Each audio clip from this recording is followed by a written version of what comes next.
Welcome to the online video resources for head and neck by numbers. My name is Felicia Sigurd, and I am a dental hygienist and the author of Head and Neck by Numbers. I will also be your guide through the names, locations, and relationships outlined in the text. So let's start with how we use the text. It is very important that you do not write the names on the pictures. The whole point is that you're going to write the number that associates with the other page. So then you can flip it around with that coil binding and just look at the image and quiz yourself. So we'll go through, if you're looking at figure 1, the way it would work is I would say number 1 is superior, and on the screen will flash the image of what you need to color.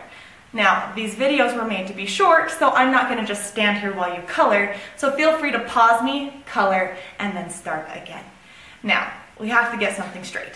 I am not giving you the grade for this class. So if you find that there's a discrepancy between my book and what your teacher tells you, go with your teacher, okay? But other than that, I think that your teacher and I are both helping you to be a better student and learn anatomy in fun and interesting and hopefully helpful ways.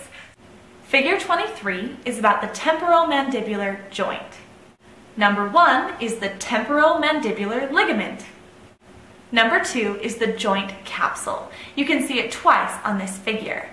It secretes synovial fluid to lubricate the temporomandibular joint.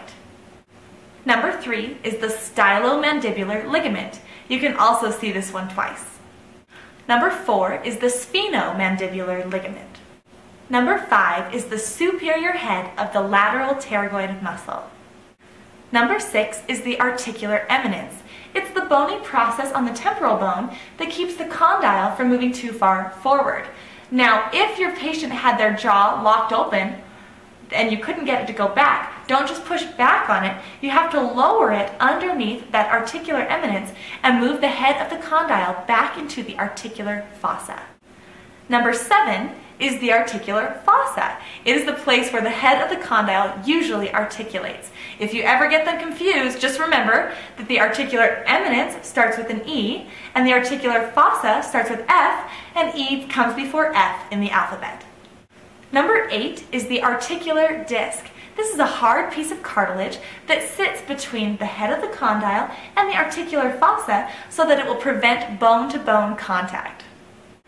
Number 9 is the postglenoid process. This is the other bony process of the temporal bone that keeps the head of the condyle from moving too far posteriorly. Number 10 is the inferior head of the lateral pterygoid muscle. And number 11 is the condyle.